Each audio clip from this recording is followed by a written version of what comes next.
Our deepest fear is not that we are inadequate. Our deepest fear is that we are powerful beyond measure. It is our light, not our darkness, that most frightens us.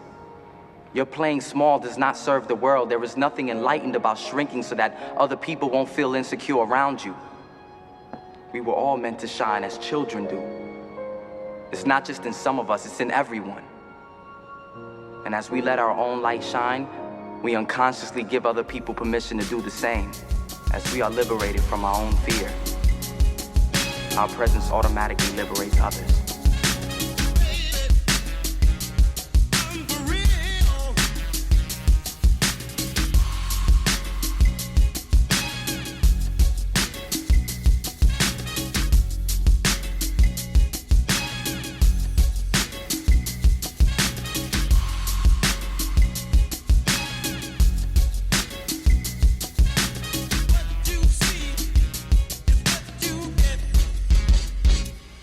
Definitely. So, you know, my pivotal point was finances and repeating the same patterns over and over again, like not really like a treadmill kind of. Yeah, not prospering, man, and figuring like if I keep down this road, where is it gonna lead me? You know what I mean? And I really thought about those things, and that's just common sense. You get to a point where, for me, you get tired of doing the same thing, man, and at that point, it's like you mentioned a better life. You want better gotta for do your something people. different. Yeah. I, you know, took some chances, and I just stopped doing the things that I was doing. I slowed down, and things got, man, where I lost a lot behind music. I put too much energy into music, and I wasn't taking care of business. Ain't no more important job on the planet trying to being hear a that. provider and a father. Wasn't paying the bills, and I was still trying to do that, and running into falling outs with them, and situations with my kids. Yeah. Where you got to man up. And had to put that on the side, man, and take care of business. And so that's what I did. I think the work in. One thing I've learned too is that you got to be okay with the effort that you put in. Sometimes you're not going to, you know, break down that wall. And it's not your fault. It's not anybody's fault. It's just the way things are. You just still got to be consistent and show up. And maybe one day things will, you know, open up. And if not, at least you did what you could. Like most definitely talk about that where they're not really writing all the time. Right. And then sometimes they'll get that burst of energy where they write something and they I get that. Take 2 or 3 days on a record, like I get that too. You know what I'm saying? I get that too. Planting seeds for the future, you know what I mean? Watering and then it grows, right? It takes time. And so it's like you can't expect right now, today, for things to happen, but then you might run into somebody that decides to do something different than what they were doing yesterday. That's that immediate, okay, I'm gonna go change up and do something different. And it's a lot of young men and women have the abandonment thing going on, you know? You being there and all of a sudden you're not, you know what I'm saying? It's like, yo, what's up? Right. You know what I mean? Right. Like my mom or dad or whoever. Yeah. It's like, yo, why are we not? Right. There's no way to understand it. It's not like there's a book for it. No, there's not. There isn't a handbook. You gotta do the best you can.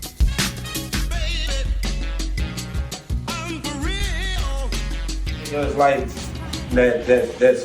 that's sticking his chest out, like, yeah, you know what I mean, like type shit, you know what I mean? And you know what I mean? So for me, it's just like, yeah, stay out the way and lead by example and continue to keep working on yourself. Job is we work with families and kids that are at high risk of gun violence, you know what I'm saying? And so they can be referred from schools, they say credible individuals, so it could be different entities that they have interaction with this type of person and saying, hey, we need you to contact, we have somebody we think will be a good candidate for CVI. And so they'll get connected to us, and then we work with them, we do an assessment, kind of see what their barriers are, their pros and their cons as far as what they go through, and do the best we can. My sister is a teacher. She's been a teacher for a long time, and she made it into administration and goes to seminars and stuff. And she said something to me that I'll never forget. She started out teaching young kids, and now she goes and teaches seminars or whatever, right? He's like, teaching kids was hard. He said, teaching adults to care is so much harder. And that just always has stuck with me because, like, you have to care about what you're doing. It can't be about how much money you can make, not in trying to affect. A lot of my life was more like trying to figure it out and trial and error. You know, I didn't have anybody teaching me anything, really. I was just kind of out there. And so when I got out of high school, I had a couple people that supported me. But I mean, respectfully, they let me figure it out. You know, they came from a whole different world than I did. So I was on my own, man, on the street, trying to figure it out, made money, get an apartment, lose it, whatever. I mean, just the whole thing. It was more or less me trying to think steps ahead and figure out, I guess, what society says. You know, got to go to college, you got to do this to get a better life. That was kind of where I was at mentally. It was just, like I said, trial and error. I had a whole lot of bumps and bruises. When I thought I had to do it. It was more of I didn't want to lose that skill level that I was at. You know, all those years that I put in, I didn't want to get to a point where I stopped for 5 years and I couldn't get that engine running again. So I was always exercising, driving, wherever I'm at, I'm always, you know, thinking of things. So that would be what I mean by continuing to do it because I had to. You know what I mean? I felt like 20 years, 15 years of doing this, I don't want to get to that point where I'm like, man, I stopped making music and I can't rhyme no more. I can't get in there and make a record.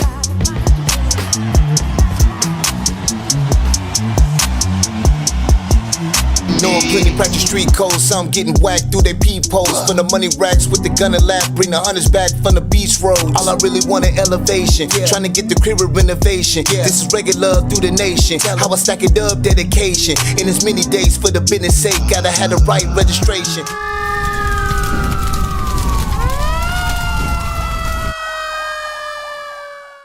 Sir, they can cut the chain off the door, but they can't make us play. We've decided we're gonna finish what you started, sir.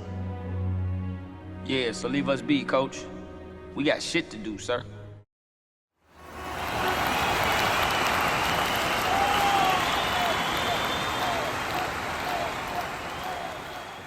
It's hard to keep it going, right? Because you got to really believe in giving flowers. Because it's very easy, like even this set, it's very easy to kind of put that in one place, but to have the whole thing is hard to do and it's a heavy investment. You know, so you got to have others involved because you got to be wanting to show others. You're not bringing them into your home. You want to show them, hey, I have this place where I want everybody to come together, you know. Yeah, so I hear you on that. I think when you're able to put everybody together like that, that's easier said than done. Right. There's been some struggle even to it now, but we here. We got Frank out there. We here, baby. Yeah. We here. Do better. Yo, what's the word? You was recording any of that? Yeah, we on. Oh, good. Some of that was good, too. I'm glad we're here, man. Let's do better. Let's do better. BEDDER-MEDA. Taking the eye out of media, you know? Absolutely. We getting there. We getting there. Baby steps, baby steps. You know, I've got a friend of the show because you have been here before. Yes, sir. You know, and that was a good time, too. Yeah, man. I had a lot of fun that day. Shout out to Smooth. Appreciate that invite. Shout out to Thao and you know, Cortez Jr. was there. That was fun. I enjoyed that show a lot. Man's right there. Yeah, we had a good time, man. Yeah, shout out to Smooth. So that's my bro right there. Yeah, shout out to Smooth. But we got you. You came back. You came back. I appreciate it. We glad you're here. So for those that don't know, we got a rapper. Definitely not that simple though. MC, already checking me on the intro. No, you see? No. MC, no, I love it because I do know that about you. I do know that about you. A wordsmith. Yes, sir. You know what I'm saying? You know, kind of wields the pen. You know, I do. In a way, in an aggressive nature. You know what I'm saying? Steel sharpens steel. We were saying that. Absolutely. But you know, also a provider. You know, a family man. I would say.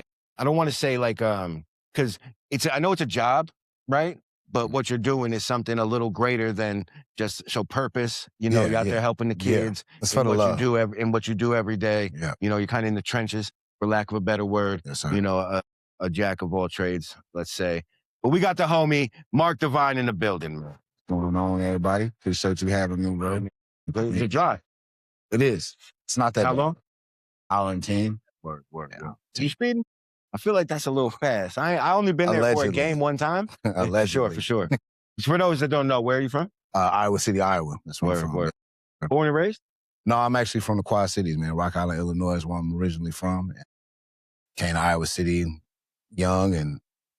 Logistically, that's all kind of in the same area over there? Yep, it is. Yeah, that's about like probably an hour away. Where did you kind of like go to middle school, high school, like up in Iowa City? So when I came up here after my grandma passed, and my mom brought me up here with my uncle. My uncle was already up here, and then we came up here and kind of migrated and been here ever since, man. Trying to figure it out, you know. For sure. And I'm gonna do this mid-interview and mid-show because I should have did this before. Yo, are our mics good, or do you want us to? Oh, you good? Okay, I should see. Uncut. So but you know what? I might leave it in. You never know. No, I can appreciate that. I can appreciate that. So when you moved over here, what was kind of your situation? You know, was it like a peaceful, calm kind of integration, or was it a little rocky, or how did that, you know, sometimes moving to a new place, you know, can be difficult. I think for my mom, it was more of an escape to find a better way to get things taken care of. My grandma passed, I hit her hard, of course, you know what I'm saying? Nobody likes to have a parent pass.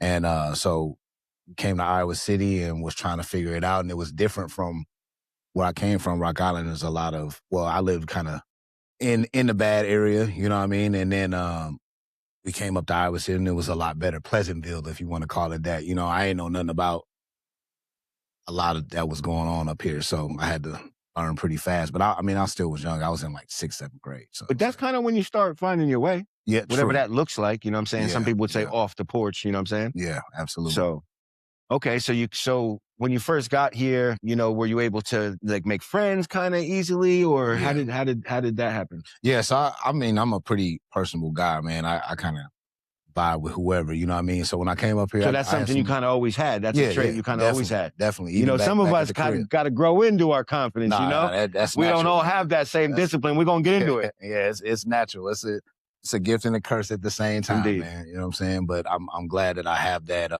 ability. My family blessed me with that. So coming up here, I met friends pretty quick. And Sure. I still have some of those friends to this day. That's a beautiful thing. Yeah. I tell my daughter that, you know.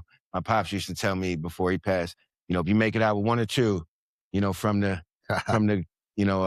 the sandbox, you know, consider yourself lucky. And when you think about it like that, because he was much older at this time, you lose people pass away, things like that, poor choices, all that stuff, you know. So having friends still from that time is a big deal. Yep. So what was your musical, like what were you hearing in your house kind of growing up? What was some of the musical influences? So my mom and my uncle, they were DJs.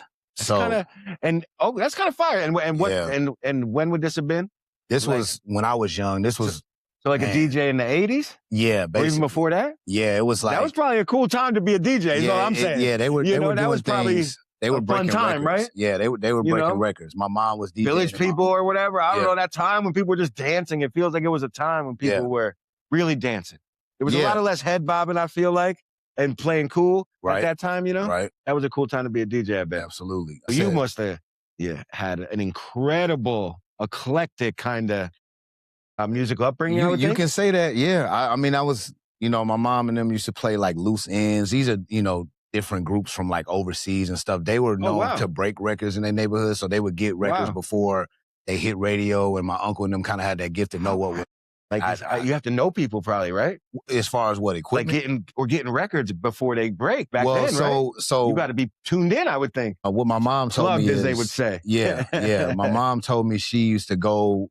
They used to take their allowance money and go buy records, like young. And so they were able to do that, and then they saved up to get equipment and things of that nature. And used to do house parties and all that. And then you got to meet people to get those exclusives.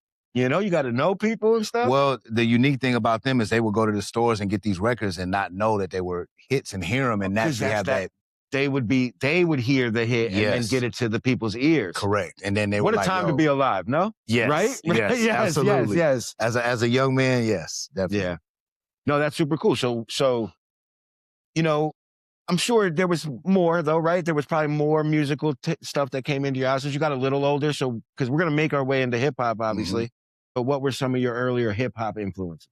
So I didn't get into hip hop until I came to Iowa City, to be honest. Like, so back in the Quad Cities, it was just more like I was living life, you know, imagination, that whole type of thing. The music was there, but I wasn't like super into it. I just knew my mom and them was playing, you know, blues and things of that nature, Bobby Blue Bland, you know, B.B. King, things like that. So that's what I kind of came up on. Then I came to Iowa City and I got put on to hip hop from like my mom and them still kind of discovering Pac and all them. Like my first real album that I broke down was All Eyes on Me. Got you. My mom used to have that. I used to kind of sneak and listen to that when she went to work type of For sure. You know Back then, when we had to sneak and listen to the music, I remember that. Yeah. And I want to preface to that question I said, you can have, as soon as I said that, some of my hip hop influences were actually not hip hop though. Okay. But they led me there, right? Because like classic rock that I used to hear, the Doobie Brothers and all that. I used to hear things that I still listen to today that I hear like samples in that I could use. Yeah. So I do think that music did lead us into hip hop still, even though it might not have been considered hip hop when we were young.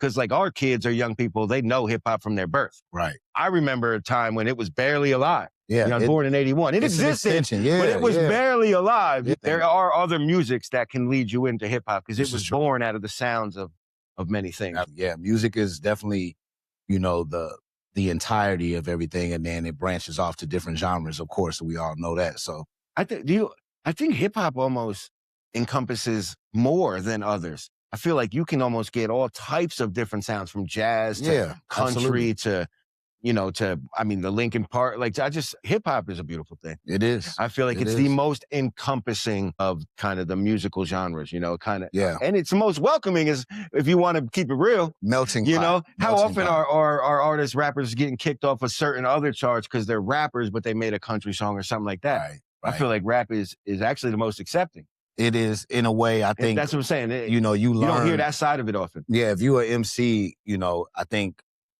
you may run into different things where you want to jump into different genres and stuff. So it can go that way or in reverse, you know what I'm saying? So like you said, all those other genres that brought into hip hop, it became this melting pot. And then, like I said, as you evolve, you can go backwards and jump into other things. Stuff we were hearing in different type of artists when we were young. Yeah, absolutely. So getting back to that, so as you got to that POC and stuff, because you also have a very unique kind of, artistry, or, it's not, the people who are incredibly gifted, like, you really can't define them, in my opinion. Okay. But say if I'm trying to, it's not the typical kind of Midwest sound. It's a little bit more of that kind of, like we talked about, Yeah, absolutely. Like, appreciate it, man. Getting in the gym. Thank you for getting noticing in the gym. The studio is the gym, Yes. And so how did you get that? Because I feel like, the Midwest was more laid back. And, I'm from New York, for those that don't know. And if you're watching this, subscriber stuff, I guess, whatever. All right. Shout out to NY. That's what I'm saying. So I love that. Yeah. But here in the Midwest, I've gotten pushback. Yeah, it's gritty. It's gritty. A little bit more laid back sometimes, or a Yeah. different way of, How did you find that type of style or sound? So I think just experimenting in different, areas in the country, you know what I'm saying?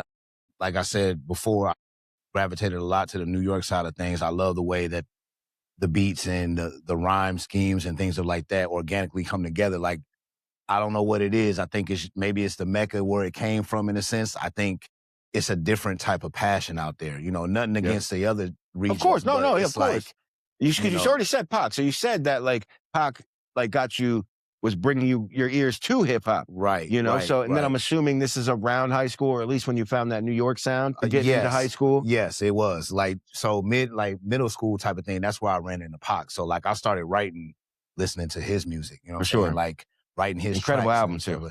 Absolutely. Yeah. Double Disc, definitely. Yeah. Definitely. And so once I learned how to write in like song format, then that's kind of when I started branching off to different stuff. I done heard everything from Bone to Snoop, all that, like Doggy Style album, Chronic, all of that, man. Like, I listened to all those things back in the day. I mean, whether I ran into them on accident or, hard times, or I had homies that had albums. That's what I was going to say. You know what I'm saying?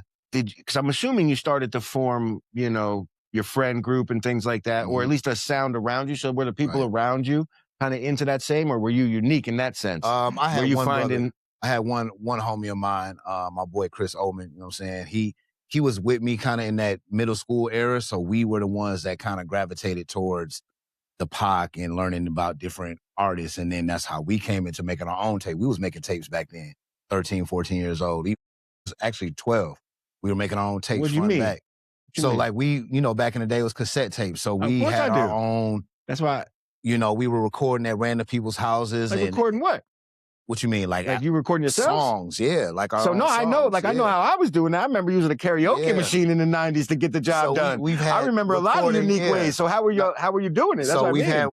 We had homies that had studios. We had really even back then, huh? Yeah, just not nothing high. Well, no, that's what I'm saying. Like, I remember using like a karaoke machine to get my voice onto a cassette. Yeah. So you at least had like some kind of setup even back then? We did. Well, I mean, like I said, we had random people that had stuff. That's super cool. I had a homie with a small Casio radio that didn't have no mic. You just push record and play. Yeah, that's what I'm saying. That's why I wanted people to hear that. I want, maybe some of the young bucks who are in these beautiful, amazing studios definitely, to remember when we had to do that. Yes. You know what I'm saying? That's what I was getting at. Yeah, that was crazy. So you was recording early. I was. So what was like the response? Were you somebody who, like, some people will say, I was just penning, I was learning, I was quiet with the craft, and there are some people who was like, I love this is what I do, I'm good at this, and everybody knew. Okay. Like, what kind of category did you fall in? So when we first started recording on tapes, we weren't writing at that time. We were freestyling. But people knew you rap, though? In a sense. Yeah. Oh, yeah. I mean, So all the dope boys did, you know what I'm saying? All the, you know, hustlers and those that were involved in that world, they knew about it. And we were young, so everybody else was older than us, but they knew that we had that passion. My neighborhood knew, my city knew, you know, so we were just kind of working our way up, you know, and I had homies that I met along the way that joined us, and we would all collaborate. But mainly me and Omen, we were the ones that in Iowa City that came out with our first tape, side A, side B filled, you know what I'm saying? Like trying to come up with songs. And was you moving them? Like trying to get them out to the people, I mean. So we weren't in the distribution yet, but like in the neighborhood, we would have a couple tapes. That's what I mean, giving them out, like people were starting to hear it. Yeah, people starting to hear it. Addicts would steal our tape, you feel me, and listen to it, and my mom maybe go back and dub it or something, that somebody else might get it a little bit like that. Absolutely, yeah. For sure, for sure. Let me ask you this. What's up? We talked about New York, we talked about this type of style of rap, right? Mm-hmm.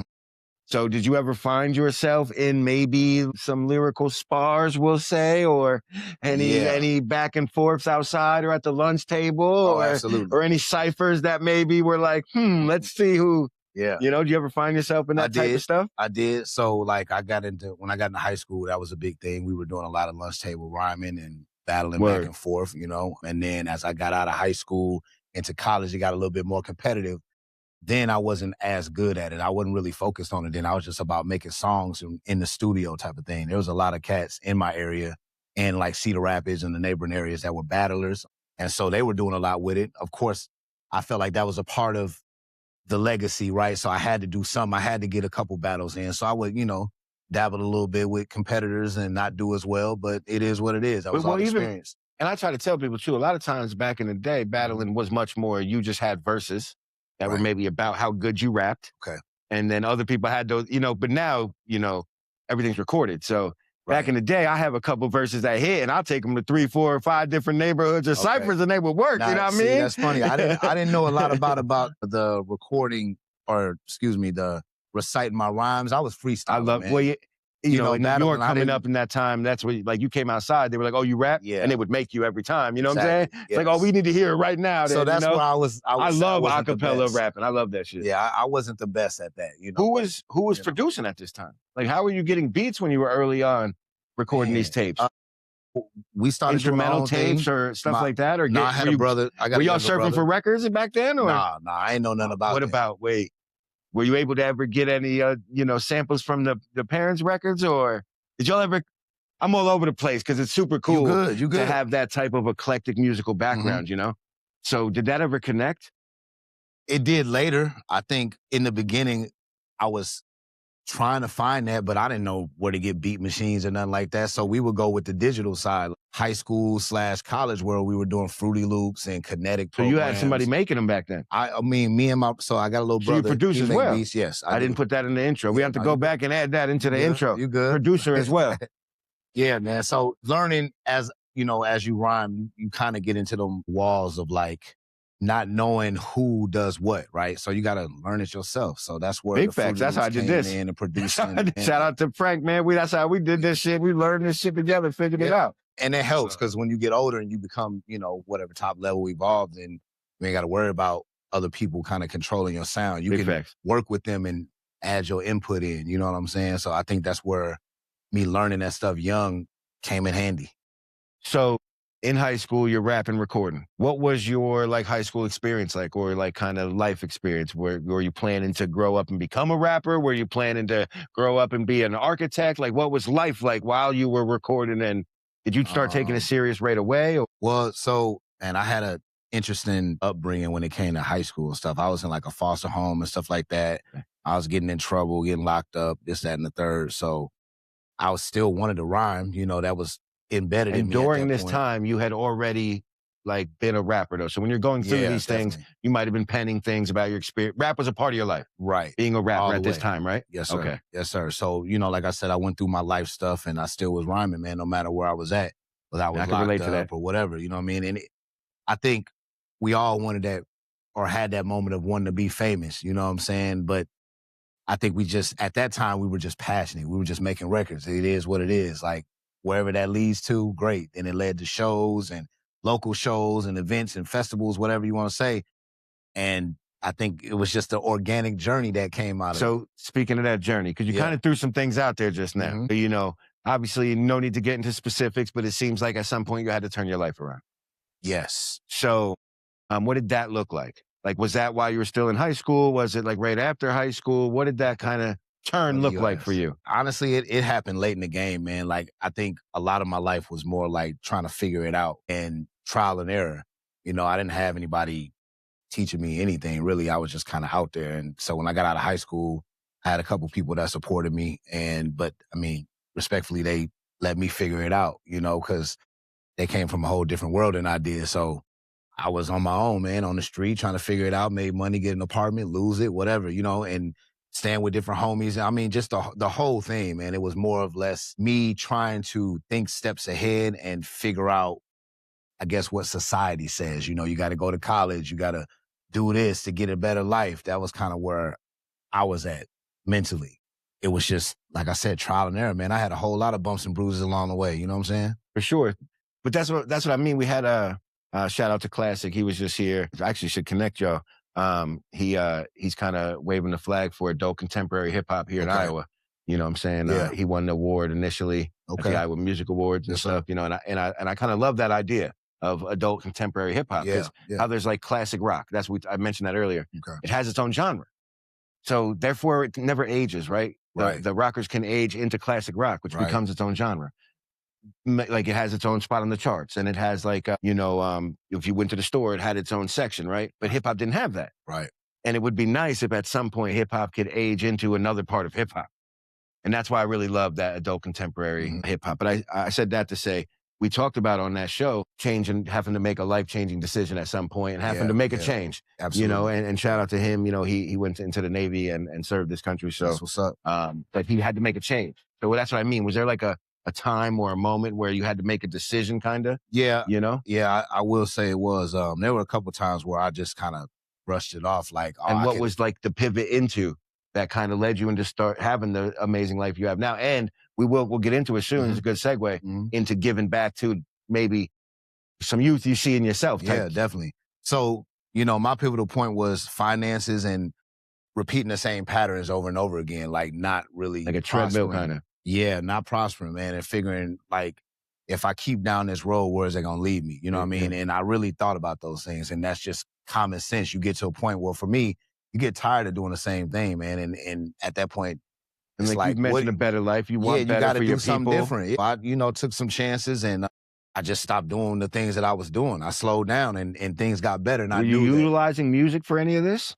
Was that part of your pivot, or did you pivot and then get back into it? Yeah, I would say it was figuring out life first, because I will say music was a part of my life the whole time, but there were times, man, where I lost a lot behind music. I put too much energy into music and I wasn't taking care of business. I got kids, so like at that point in time, that was a big thing too. You know what I mean? Ain't no important job moms on the planet trying to hear that. Provider and a father wasn't paying the bills, and I was young and I was still trying to do that, and running into falling outs with them and situations with my kids where, whatever, that whole story. But no, for sure, yeah.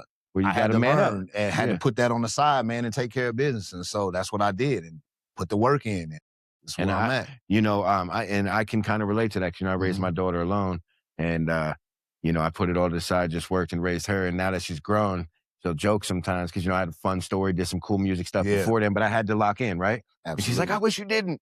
We might have been famous." And she's joking a little bit because I always have to push back. Well, we got to spend this last decade and a half together, and it was beautiful and amazing. Right. But I get her joke too, though, right now that she's older. Yeah. Like, well, if you would have just tried, maybe. So it's kind of funny because it's a hard decision to make. To me, that's kind of the joke behind it. Is like, actually, yeah, you're right. But it was really hard to do. And we had this beautiful relationship now, Yeah. So definitely. That's a hard decision to make, and not everybody does it. So I want to commend you to that. Thank you. Yo, can we hit him? Can we get him a boom, boom, boom for that? And shout out to fatherhood, man. You know what I'm saying? For real. Absolutely. So you start to get it together. I'm assuming, you find some work that's working for you. Things are slowly falling into place through consistency, probably, right? Yes. And then you get back into wanting to do music? Yeah. My studio stayed off for like 2 years before I started getting back to stuff. And funny, when that thing took place, when it came to me turning the studio back on, the game changed a little bit. Back in the day, or in the previous, 10, 15 years, it was more like I can get on any beat I want to. I can do mixtapes, this, that, and the third. And then it got to a point where the distro kids and all that stuff came out, and I couldn't really put what I wanted out. So I had a whole lot of material that I couldn't use because I had to worry about getting flagged and this, that. So I was frustrated with that. That's why I kind of chilled out for a minute in the process of me changing my life. So it all worked out at the same time. But I definitely ran into a wall where I was like, man, I don't know if music is it, because I didn't know where to get beats. I wasn't making beats like I was when I was younger. So, you know, and I'm very particular with my sound. So if I'm not putting no trash out, you know what I mean? That's just how I get down. So let me ask you this. Was there ever do you notice a shift or a difference? Was there a time where maybe you were rapping because you felt like you had to, and then eventually you were able to do it because you wanted to? Is there any kind of correlation between when I have to do it, I have to make it, like you were saying, like I have to be, you know, rap's got to pay the bills. But then when you realize it isn't and you have to stop doing it, is there something to be said for when you were able to do it later on because you wanted to? You put yourself in a position in life now to where you can want to do it now. Do you notice a difference? I do. In that? I do. So when I thought I had to do it, it was more of I didn't want to lose that skill level that I was at. You know, all those years that I put in, I didn't want to get to a point where I stopped for 5 years and I couldn't get that engine running again. So I was always exercising, driving, wherever I'm at, I'm always, you know, thinking of things. So that would be what I mean by continuing to do it because I had to. You know what I mean? I felt like 20 years, 15 years of doing this, I don't want to get to that point where I'm like, man, I stopped making music and I can't rhyme no more. I can't get in there and make a record. I mean, with everything that I do, like the jump shot, if you don't go out to the gym ever, you know what I'm saying? I mean, you know, you got to definitely, you know, take some rust off or whatever, but I didn't want to do that because I know me, if I get into that rut of not wanting to do it, I'm not going to do it. I'm going to move on to something else. You know what I'm saying? So now that I'm able to do it, I have the, you know, in a sense, finances to do it. And I understand that I can make investments and, you know, actually make it happen. But you got to be very particular with what you do. Don't just, you know, waste your money. Well, of course, but not just money, but I was thinking like, was there some value in that time off and also building confidence as a man? Because like you said, you locked back in, taking care of the kids, maybe building up the finances, maybe finding out what works and probably building up some confidence, I would think, which also might transfer to your music later on, I would think. Just trying to speak to people who might have been in the same boat, who think, man, if I take some time off, I might never get it back. And I was thinking as I'm hearing you that you might have built some confidence during that time. And usually finances and things like that come with that, you know? Yeah. So taking care of business, I definitely gained confidence. I'll say that's kind of what my music is about as I've evolved, like letting people know my hard times and then coming to a point where I could talk about the luxuries of doing it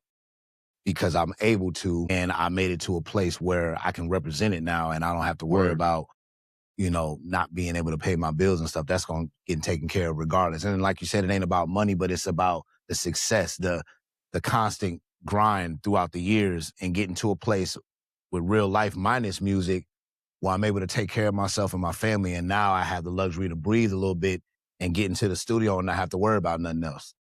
You know, I'm going to keep it real. There's a lot of nuance to what we're saying here, right? Because we're letting people know, like, got it together. You know, you can hear this kind of joy and glow coming from it, but we haven't really talked about what that looks like. And from speaking to you off camera and, you know, being friends with you online and having met you before. And what I think I know is that you're purpose driven as well, you know, and it feels like you found some purpose as you transitioned kind of into this new person that we're hearing you talk about with the glow of, you know, the confidence and the finances to build businesses and plans. So there's some other dots that got connected along the way as well. Yes. You know, you ventured into some other things. You know, we were talking about some mixed martial arts disciplines.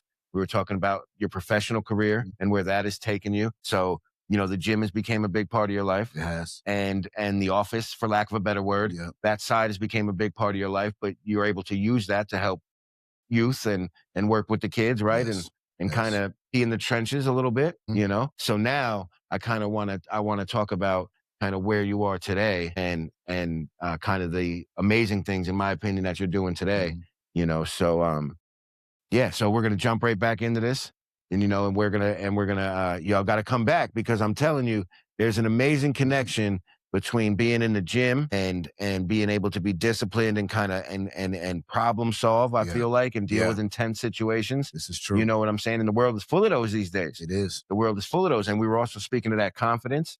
You know, it gives you that. And hey, look, all right, look, I'm just going to, elephant in the room. I understand you're like, this fat guy is telling me about it. And I get that. But I do know these things are true because every mixed martial artist I spoke to or any of the disciplines that trains, I just hear that all the time, you know? And full disclosure, I worked on my mental health for a long time. I do need to get back. I would love to, if I get into a gym, it will be with some sort of discipline because I think there's a real value that comes from it. It helps. And we're going to talk about that. But then also with what you do, you know, not that it's necessary, but it's helpful for what you have to do in your professional life as well. Yes. Because like we said, you're in the trenches. We're going to talk about that too. Right. And I'm pretty excited about that. So, yo, we'll be right back on the B side. You know what I'm saying? Y'all be cool.